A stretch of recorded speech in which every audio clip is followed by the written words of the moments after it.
Boa noite a todos e a todas. A poesia de Haroldo de Campos, desde a publicação do poema concretista No Âmago do Ômega, em 1956, situa-se no campo da vanguarda poética. O plano piloto da poesia concreta, ao declarar o fim do ciclo histórico do verso e propor a integração de palavra, som e imagem como base estrutural para a composição poética, rompia com a tradição histórica e jogava os dados em direção ao futuro. O conceito de vanguarda sempre esteve associado ao de utopia. Desde as vanguardas históricas da década de 1920, como o cubofuturismo e o surrealismo, até as experiências das décadas de 1950 e 60, os poetas e artistas pretendiam não apenas mudar a arte, mas também a vida e o mundo. É preciso unir o mudar a vida de Rimbaud ao mudar o mundo de Marx, proclamou André Breton. Se no campo formal a busca utópica estava centrada nos novos meios de expressão, no campo social ela estava relacionada à Revolução Socialista, inspirada no exemplo da Revolução Russa de 1917. A igualdade de direitos entre homens e mulheres, ao fim do racismo, a liberdade sexual e outras pautas que rompiam com a estrutura social, econômica e política da sociedade e com os preconceitos e valores morais estabelecidos até então. Mayakovsky, de certo modo, encarnou todos esses ideais como o ícone por excelência da revolução permanente. Porém, todo esse ideário utópico iria entrar em crise a partir do final da década de 1980, com a queda do Muro de Berlim, o colapso da União Soviética e do Bloco Socialista Europeu e com o fim da Primeira Guerra Fria. Francis Fukuyama declarou o fim da história com a hegemonia de uma nova ordem mundial baseada na economia de mercado e na democracia parlamentar burguesa. A esquerda, como um todo, foi atingida em cheio, não apenas aquela identificada com os partidos comunistas pró-soviéticos, mas também os social-democratas, os anarquistas, maoístas, trotskistas e todos os que defendessem pautas que conflitassem com os interesses do Deus-mercado. Também no campo moral e religioso, houve a ascensão de um novo conservadorismo, muito vivo no Brasil de hoje. E, é claro, as artes também foram atingidas, com o abandono da busca de novas formas estéticas e pela acomodação de escritores e artistas de acordo com as estéticas valorizadas pela indústria cultural e pelo marketing.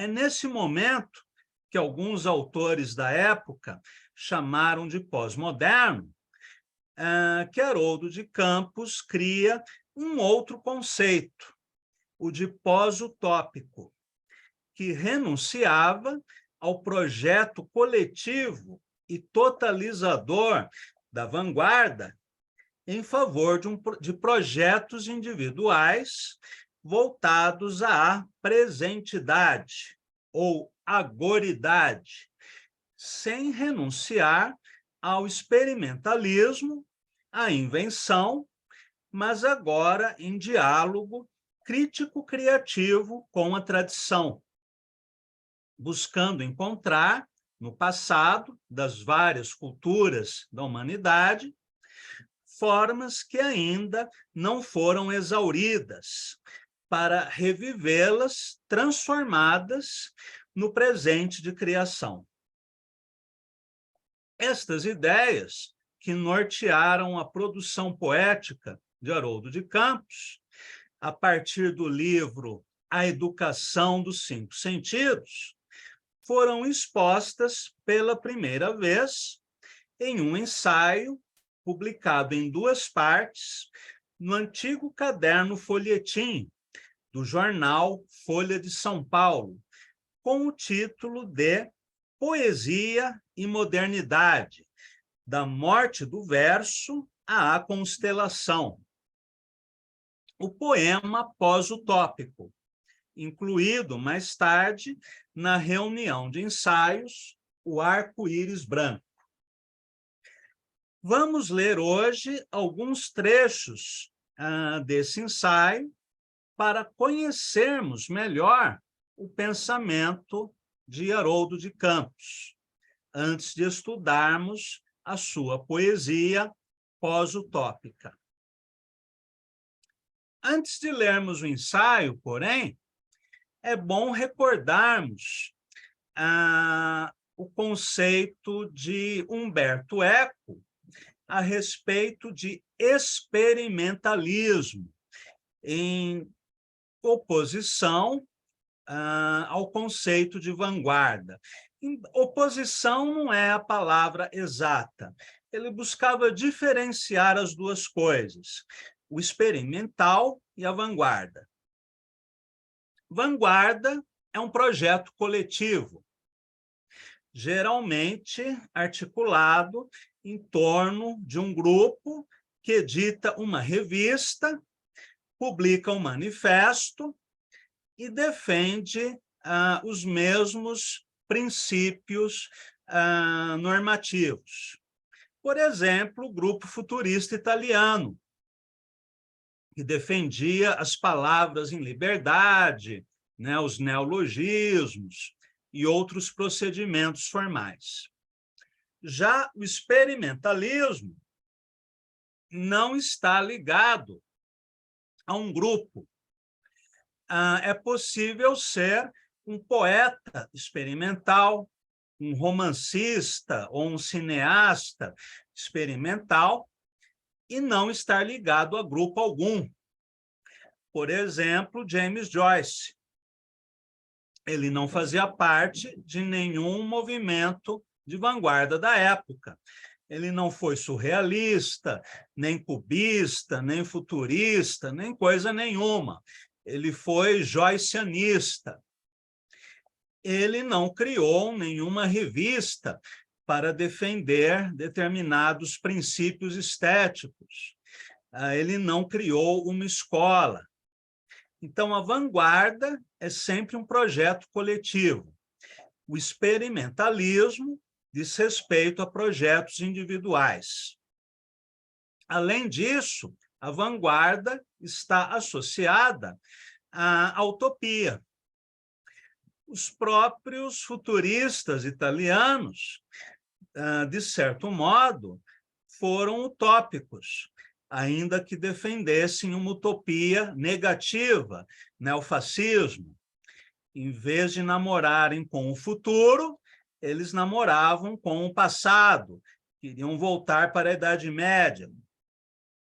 Já os cubofuturistas soviéticos eles sim sonhavam com o futuro, apoiaram a Revolução Russa, muitos eram membros do Partido Comunista. Os surrealistas franceses também eram fortemente utópicos. Alguns eram anarquistas, né, como Artaud, outros foram comunistas, né, como Aragon, ou trotskistas, como o próprio André Breton, Benjamin Péret, Paul Éluard, né, também foi membro do Partido Comunista, Tristan Tzara. Então, em geral, a vanguarda tem uma visão de mundo, uma visão de futuro, tem um projeto utópico.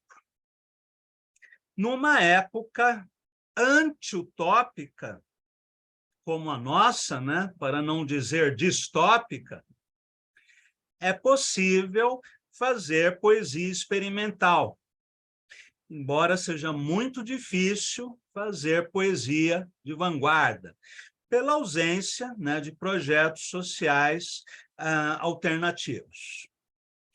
Muito bem. Vamos ler, então, o que escreve Haroldo no seu ensaio. Eu vou ler o tópico final do ensaio, que se chama O Pós-Moderno e o Pós-Utópico. Entendo que o momento que atualmente vivemos, momento que estamos vivendo desde, pelo menos, o fim dos anos 60, quando se concluiu, segundo penso, o processo da poesia concreta, enquanto movimento coletivo e experimento em progresso, não é propriamente um momento pós-moderno, mas antes pós-utópico. Mallarmé acalentou o projeto de um livro permutatório, o Le Livre, que ele deixou inacabado, ou apenas esboçado, que seria verdadeiramente a obra, com O maiúsculo, da qual o lance de dados representaria apenas uma primeira versão aproximativa. Imaginou uma espécie de livro-espetáculo que participaria do teatro, do ofício litúrgico e do concerto. Livro de início reservado, entre aspas, mas a longo termo, pensado também como uma festa comunitária, já que esse multilivro, segundo o poeta, deveria ser modernizado, isto é, colocado ao alcance de todos. Para tanto, Mallarmé deteve-se nos detalhes práticos da recepção dessa Bíblia moderna, desde a organização das séances de leitura até minúcias de financiamento e de tiragem, prevista para nada menos que 480 mil exemplares. Isso sim que é um projeto utópico.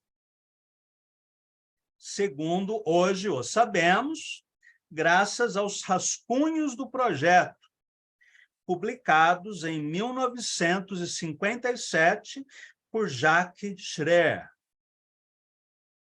É evidente que, por trás de um tal sonho, onde a economia restrita do livro se articula com a história e a economia política, a intervenção singular do poeta com a ação geral, como salienta Maurice Blanchot, está o princípio esperança.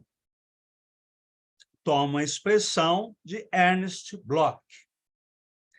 É nessa esperança programática que permite entrever no futuro a radicalização adiada do presente, que anima a superposição de que, No limite, a poesia universal progressiva possa ocupar o lugar socializado do jornal, essa féerie populaire, qual poema enciclopédico de massa.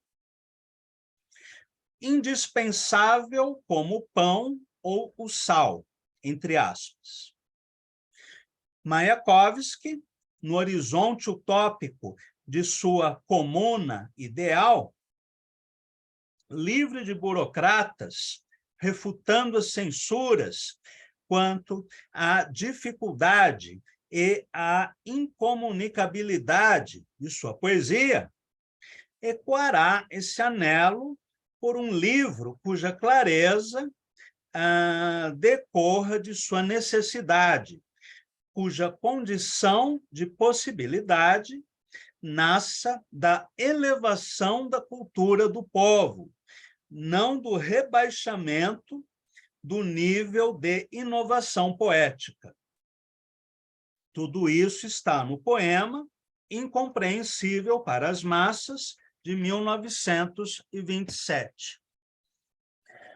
Nesse ponto, Haroldo alude ao debate entre os cubo-futuristas e os adeptos, primeiro do prolet cult, cultura proletária, e depois do realismo socialista.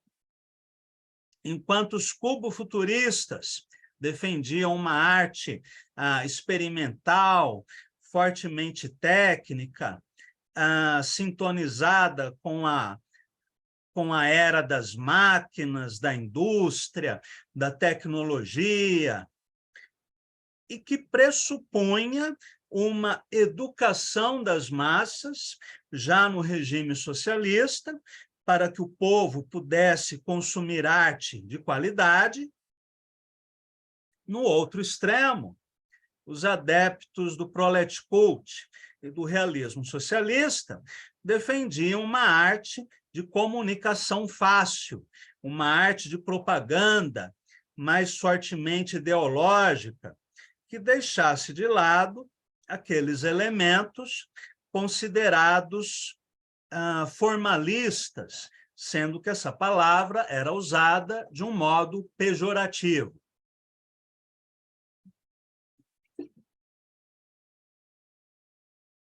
Muito bem. Vanguarda e princípio esperança.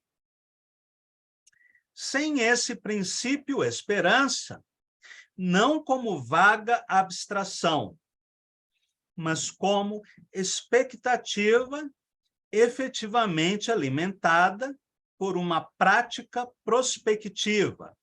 Não pode haver vanguarda entendida como movimento.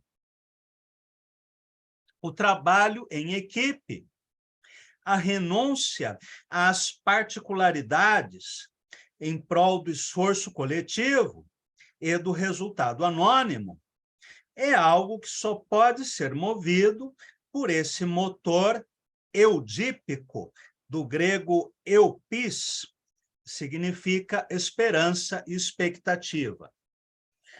Quando Haroldo fala em trabalho coletivo e renúncia às particularidades em prol do esforço coletivo, pensemos, por exemplo, nos primeiros poemas concretistas de Augusto, Haroldo, Décio, Ronaldo Azeredo, Joselino Grunewald, até José Paulo Paes. Alguém que não conhecesse a autoria dos poemas poderia imaginar que todos eles foram escritos por uma única pessoa. E isso acontece na maioria dos movimentos de vanguarda. Se nós pegarmos um poema de André Breton, outro de Éluard, outro de Aragon, e misturarmos a alguém que não conheça profundamente, né, a obra desses três autores, esse leitor pode imaginar que a mesma pessoa escreveu os três poemas. Isso porque a vanguarda sempre defende procedimentos formais que são adotados por todos os seus membros, ainda que haja diferenças temáticas, interesse cultural, e que, ao longo do tempo, essas peculiaridades acabem definindo timbres muito pessoais. Bom, em seu ensaio de totalização, escreve Haroldo, a vanguarda rasura provisoriamente a diferença, a busca em seu ensaio de totalização, a vanguarda rasura provisoriamente a diferença, a busca da identidade utópica. Aliena a singularidade de cada poeta ao mesmo de uma poética perseguida em comum, para, numa etapa final, desalienar-se num ponto de otimização da história que o futuro lhe estará reservando, como culminação ou resgate de seu empenho desdiferenciador e progressivo. Vanguarda, enquanto movimento, é busca de uma nova linguagem comum, de uma nova koiné, da linguagem reconciliada, portanto, no horizonte de um mundo transformado. Humberto Eco, no artigo em que ele fala sobre vanguarda e experimentalismo, ele diz que, na vanguarda, o que importa mais é a obra, enquanto no experimentalismo importa mais o autor. Prosseguindo. Nos anos 50, a poesia concreta brasileira pôde entreter esse projeto de uma linguagem ecumênica. Os novos bárbaros de um país periférico, repensando o legado da poesia universal e usurpando-a sob a bandeira descentrada, porque ex-hífen-cêntrica, da razão antropofágica, desconstrutora e transconstrutora desse legado, agora assumido sob a espécie de devoração, pensando em termos da antropofagia de Oswald de Andrade. Avocar a totalidade do código e reoperá-lo pela ótica expropriadora da circunstância evolutiva da poesia brasileira, que passaria, por sua vez, a formular os termos da nova língua franca de trânsito universal.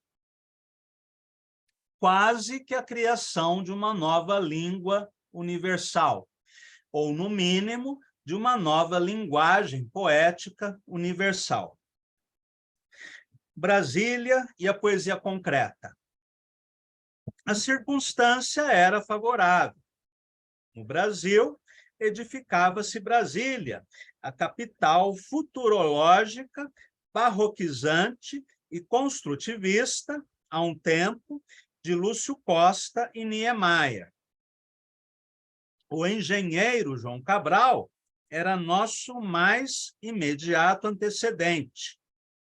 A conservadora geração de 45, com seus jogos florais, nossa adversária natural. E toda vanguarda sempre tem um adversário, né? Sempre há um inimigo a combater. Juscelino Kubitschek arbitrava, com envergadura de estadista, o momento político-administrativo brasileiro, conseguindo, com seu plano de metas, equilibrar forças em conflito e propiciar um dos raros interrenhos de plenitude democrática que foram dados viver à minha geração. A arte da era jusceliniana foi a arquitetura por excelência, e seu artista foi o marxista Niemeyer. Nisto, o liberal progressista Juscelino demonstrava o apuro do seu senso estético e a amplitude de sua capacidade de convívio ideológico. Mas a então jovem poesia concreta, conquanto independente em relação ao centro político de decisões, e marginal em sua evolução circunscrita preferencialmente ao plano literário e artístico, não poderia deixar de refletir esse momento generoso de otimismo projetual. Como plano diretor de Brasília, nosso manifesto de 1958 intitulou-se Plano Piloto, Realismo Total, contra uma poesia de expressão subjetiva e hedonista, criar problemas exatos e resolvê-los em termos de linguagem sensível. Uma arte geral da palavra, o poema produto, objeto útil. Claro que Juscelino Kubitschek, de modo algum, pode ser considerado um revolucionário, um reformista radical, ou mesmo alguém com uma visão utópica. Mas dentro da história política brasileira, ele foi uma figura ímpar, por ser um democrata, em um país que viveu poucas décadas de democracia, ao longo de 500 anos de história, alguém que apostava na industrialização do país, no desenvolvimentismo, e que apoiava projetos de vanguarda, como a própria criação de Brasília, né? Não só no sentido arquitetônico, mas todo o projeto, né, de uma cidade moderna, né, uma cidade projetada, uma cidade modelo, independente de sua situação atual, né, que o Jorge Anara conhecem e poderiam fazer ressalvas críticas. Mas, enfim, Juscelino Kubitschek foi muito moderno. E é dentro desse contexto que surge a poesia concreta, cujo ideal utópico, diga-se, não se limitava a esse desenvolvimentismo. Basta examinarmos poemas como a Estela Cubana ou o poema Vietcong, né, de Décio Pinhatari. A perspectiva socialista estava presente. O próprio Décio Pinhatari foi membro, embora por pouco tempo, do Partido Comunista Brasileiro, e o próprio Augusto se declara marxista, ainda que sem pertencer a nenhuma organização política. Crise da utopia, crise das ideologias. Depois, nos anos 60, houve a sedução dos inícios da Revolução Cubana, o aguçamento do debate político, a repristinação de uma perspectiva histórica fascinante.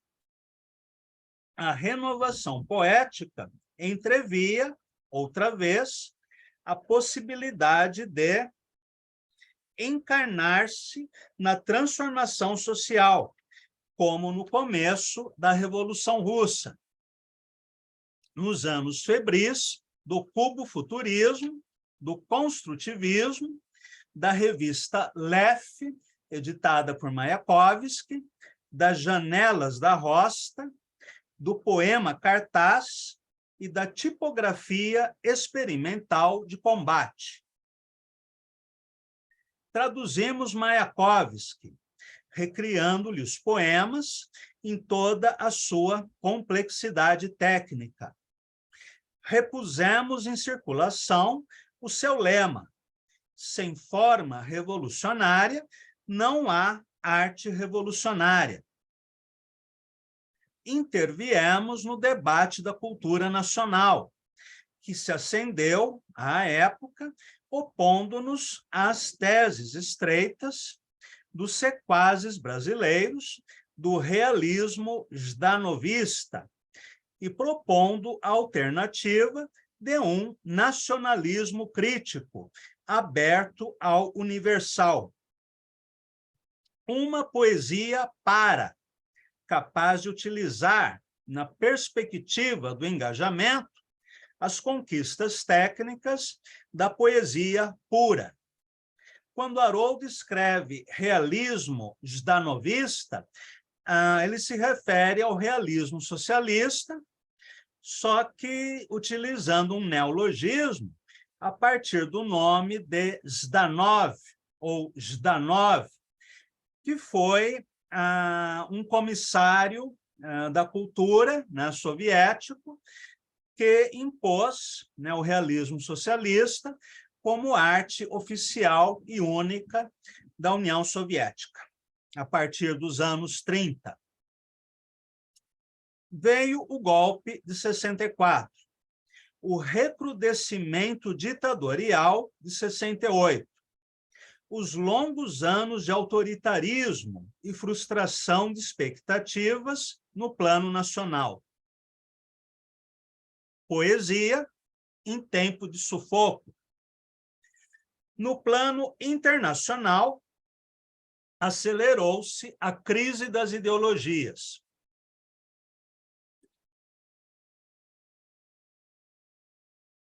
O capitalismo imperial, selvagem e predatório, por um lado, por outro, o Estado burocrático, repressivo e uniformizador, convertendo os revolucionários de ontem nos aparatik de hoje.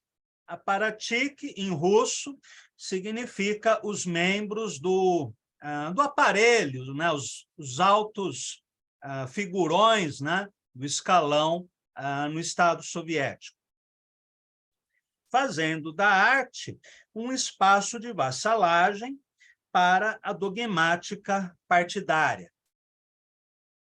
A poesia esvaziava-se de sua função utópica, apesar de, paradoxalmente, as novas mídias criadas pela tecnologia eletrônica lhe acenarem com possibilidades inusitadas, que pareciam dar conteúdo de realidade à profecia benjaminiano-malarmaica de escrita icônica universal.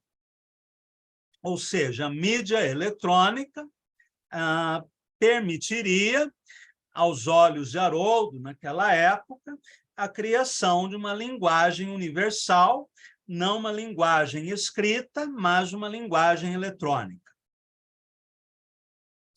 Pós-utopia, a poesia da presentidade. Sem perspectiva utópica, o movimento de vanguarda perde o seu sentido. Nessa acepção, a poesia viável do presente é uma poesia de pós-vanguarda, não porque seja pós-moderna ou antimoderna, mas porque é pós-utópica. Inclusive, o irmão de Haroldo, né, Augusto de Campos, várias vezes se referiu de maneira crítica a esse conceito de pós-moderno, que no campo da arte justificava o retorno acrítico a formas esgotadas do passado, como a pintura figurativa acadêmica, por exemplo. Ao princípio esperança, voltado para o futuro, sucede o princípio realidade, fundamentado, ancorado no presente.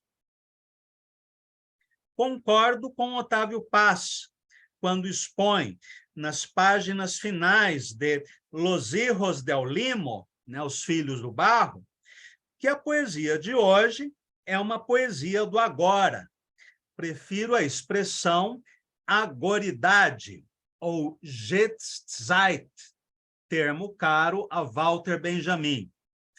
Uma poesia do outro presente e da história plural, que implica uma crítica do futuro e de seus paraísos sistemáticos.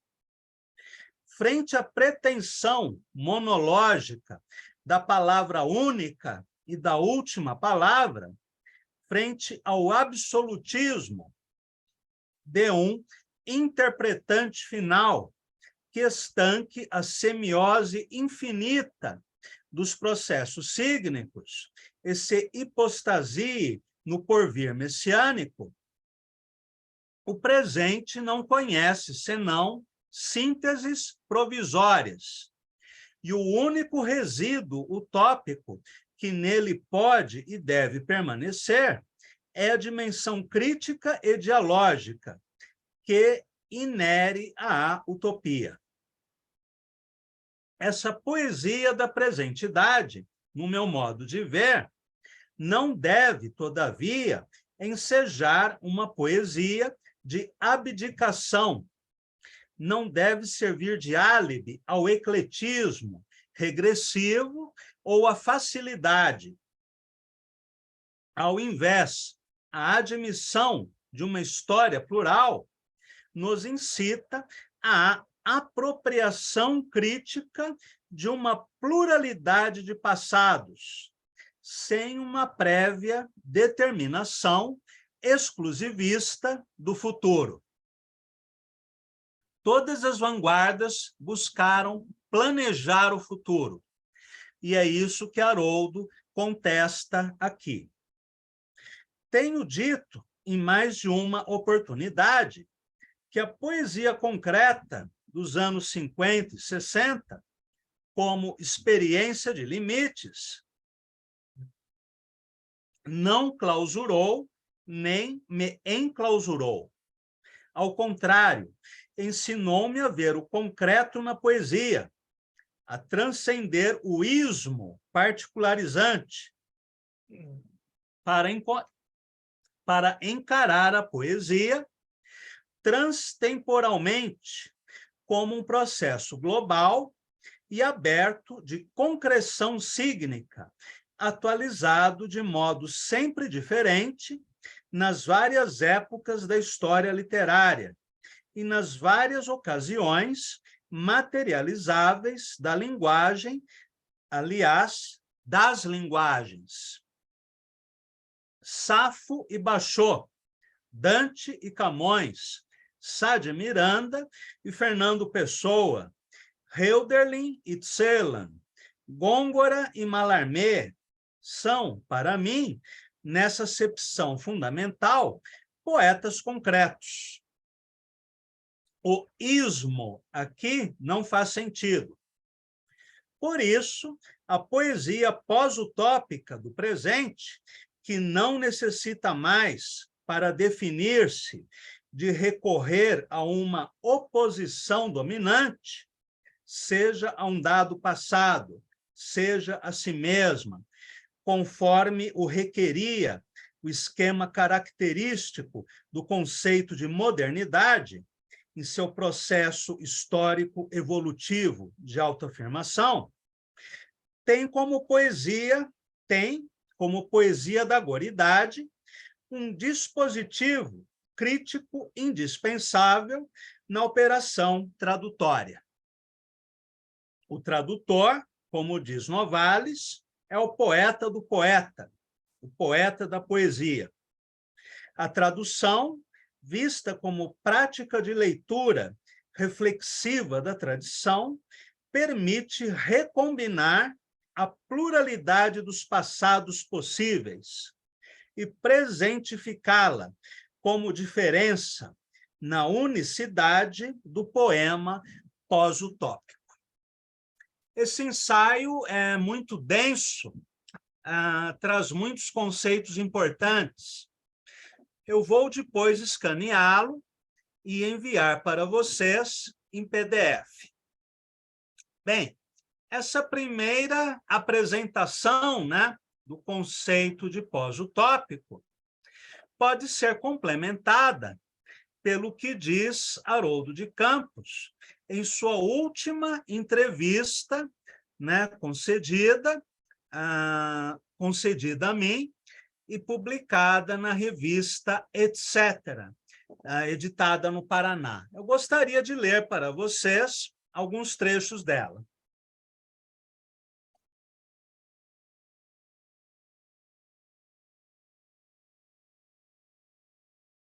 Quase que eu afirmei a última entrevista concedida por Haroldo em vida. Mas se eu dissesse isso, eu estaria supondo entrevistas mediúnicas, né? Numa mesa branca, e ao que eu saiba, isso não ocorreu. Então, vamos lá.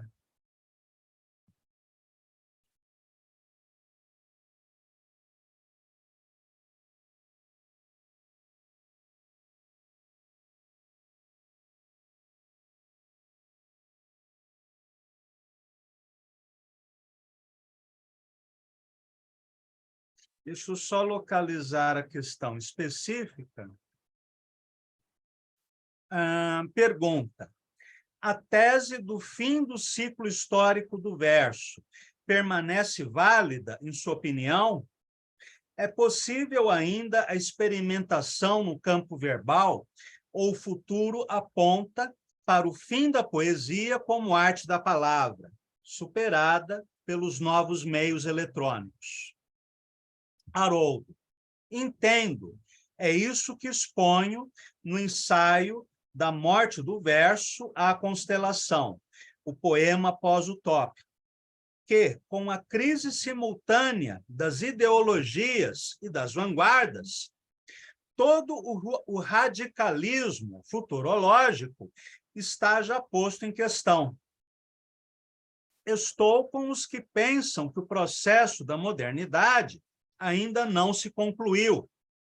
O que ocorre é a incidência epocal do momento pós-utópico, passando-se a encarar uma agoridade em poesia, onde os contributos do passado e as reconfigurações inventivas do presente de criação são urgidos a operar e cooperar num circuito recíproco. Quanto aos meios eletrônicos, podem trazer um novo e fecundo instrumental para a criação, como já o estão fazendo. Veja o caso paradigmal de Augusto de Campos e as personalíssimas intervenções de Arnaldo Antunes. Sou, porém, dos que acreditam na sobrevivência e na pervivência do livro como objeto. Pergunta: nesta época em que vigoram teses sobre o fim da história e das ideologias e o eclipse das vanguardas, qual é o sentido da ideia de invenção? Haroldo: a ideia de invenção continua sempre vigente, mas em dialética permanente com a tradição. O poema pós-utópico nasce pontualmente nessa conjuntura dialetizada, onde são muitas as possibilidades combinatórias do passado de cultura com a agoridade, a presentidade, a imaginação criativa, a invenção. Muito bem. Esta entrevista foi publicada, né, no primeiro número da revista Etc., e depois republicada na entrevista Zunai. Eu vou localizar o link e depois enviarei a vocês pelo Zap. Muito bem. Após essa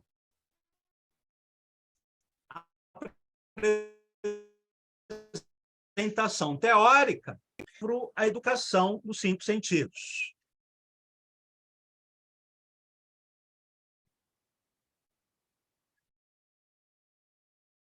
Ode explícita em defesa da poesia, no dia de São Lucas. O título já é muito irônico. Haroldo usa a palavra ode, que é um tipo de poema escrito em homenagem a alguma coisa, a alguém ou alguma coisa. As primeiras odes foram dedicadas a reis, príncipes, deuses, heróis mitológicos, depois a personalidades, ou a ideias abstratas, como a ode à melancolia, né, de Shelley. Mas, de todo modo, a palavra ode pressupõe uma solenidade. Defesa da poesia. Essa frase pressupõe que a poesia esteja sendo atacada. No dia de São Lucas, Georg Lukács foi o filósofo marxista húngaro que, apesar de sua imensa contribuição para a filosofia marxista, no campo específico da arte, ele tinha um gosto mais conservador. Por que São Lucas? É uma ironia. Quando Marx queria ironizar algum político, como Bismarck, por exemplo, ou algum filósofo, ou economista, ou político de quem ele discordasse, que ele considerasse seu adversário, ele usava a palavra são de um modo irônico. Então, aqui, São Lucas é uma forte ironia em direção ao filósofo. Vamos ler o poema. Os aparatic te detestam, poesia. Aparatic, então, são os burocratas. No caso, Haroldo se referia àqueles comunistas brasileiros que, em matéria de arte, eram extremamente conservadores. Sobretudo nos anos 60 e 70, o antigo PCB tinha uma política cultural muito populista, nacionalista e conservadora. Daí a oposição que eles fizeram, seja a poesia concreta, seja ao tropicalismo. Os aparatic te detestam, poesia. Prima pobre. Veja-se a conversa de Benjamin com Brecht sobre Lukács, Gabor, Kurella, numa tarde de julho em Svendborg. Poesia, fêmea contraditória. Te detestam, multifária, mais putifária que a mulher de Putifar, mais Ofélia que ímen de donzela, na antessala da loucura de Hamlet. Aqui Haroldo coloca a poesia ao mesmo tempo como virgem e prostituta. Poesia que desvia da norma e não se encarna na história.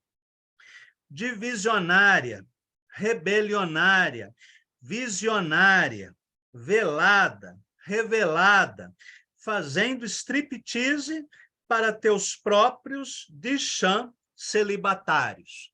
Aqui é uma alusão à conhecida obra de Marcel Duchamp, né, da noiva desnudando-se perante os seus próprios celibatários.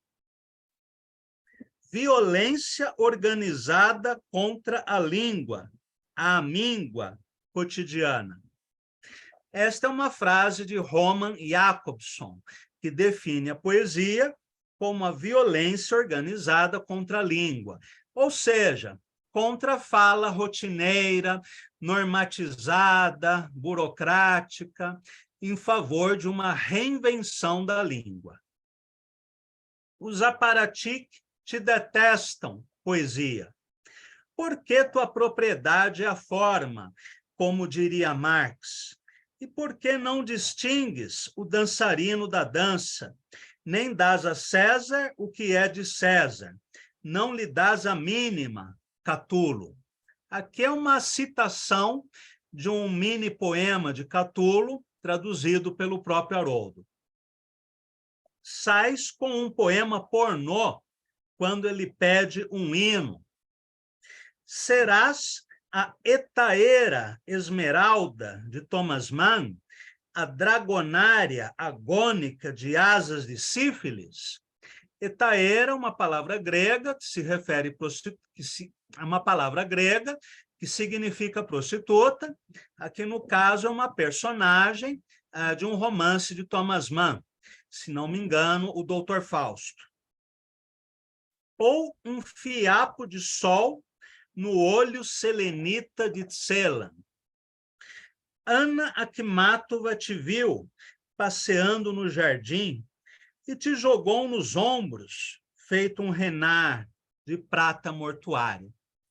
Curioso que tanto no ensaio que nós lemos, quanto neste poema, Haroldo faz referência a Paul Celan. Eu sempre fiquei curioso em saber a opinião dos irmãos Campos a respeito de Haroldo. Augusto nunca fez nenhuma afirmação conclusiva a respeito. E eu já perguntei a ele pessoalmente várias vezes. E ele sempre sai pela tangente, inclusive dizendo que prefere um outro poeta romeno que também cometeu suicídio, mas Celan, embora ele não diga isso, lhe parece um pouco convencional. Talvez porque é contemporâneo da poesia concreta. Haroldo fez pouquíssimas referências a Celan, como estas duas que eu citei agora. E ele revisou as traduções de Paul Celan feitas por Flávio Cotte. Então, é muito provável que nessas traduções haja uma pegada haroldiana. E como Flávio Cotte depois se colocou entre os desafetos de Haroldo de Campos, isso o magoou profundamente.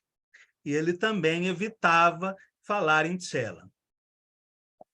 Walter Benjamin, que esperava o Messias, saindo por um minúsculo arco da história no próximo minuto. Certamente te conheceu, anunciada por seu Ângelus Novos, milimetricamente inscrita num grão de trigo no Museu de Cluny. Adorno te exigiu negativa e dialética, hermética, prospética, hermética, recalcitrante. Dizem que estás à direita, mas Marx, Lejeune, leitor de Homero, Dante, Goethe, enamorado da Gretchen de Fausto, sabia que teu lugar é à esquerda, o louco lugar alienado do coração. E até mesmo Lenin, que tinha um rosto parecido com Verlaine, e que, no entanto, pobre Lelian, censurou Lunacharsky por ter publicado mais de 1000 cópias do poema 150 milhões de Mayakovsky. Papel demais para um poema futurista. Mesmo Lenin sabia que o idealismo inteligente está mais perto do materialismo do que o materialismo do materialismo desinteligente. Aqui Haroldo invoca Marx e Lenin para colocar-se contra aqueles marxistas que eram críticos exacerbados da poesia concreta. A expressão pauvre Lelian é um anagrama de Paul Verlaine. Poesia, te detestam, materialista, idealista, ista, vão te negar pão e água, para os inimigos, porrada. És a inimiga, poesia. Só que um derviche ornitólogo, Klebnikov, presidente do globo terrestre, morreu de fome em Santa Love, num travesseiro de manuscritos, encantado pelo riso faquirizante dos teus olhos. E. Jacobson, Roman, Amor, Roma. Octogenário, plissexapilgenário. Aqui é uma palavra valise. Pli, em francês, quer dizer mais. Então, sex appeal é sex appeal mesmo, e genário de octogenário. Então, pli sex appeal genário. Acaricia com delícia tuas metáforas e metonímias, enquanto abres de gozo as alas de crisoprágio de tuas paronomásias, e ele ri do embaraço austero dos savants. Aqui é uma erotização, né, das figuras de linguagem. E agora mesmo, aqui mesmo, neste Monte Alegre das Perdizes. Monte Alegre é uma rua do bairro de Perdizes, em que viveram Augusto e Haroldo.